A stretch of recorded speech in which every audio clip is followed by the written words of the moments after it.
ఏ కొమ్మక కొమ్మ కొమ్ముద్ద రాగం తీసింది లేకోయిలా సుమగీతాల సన్నాయిలా ఏ పూగా పూని పూజ కోసం చూసింది లేకిలా నీ పాదాలకే పూవలా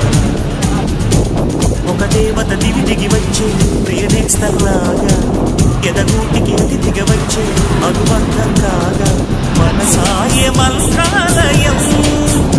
ఇది స్నేహాల దేవాలయం ఏ కొమ్మక కొమ్మ కొమ్ముద్ద రాగం తీసి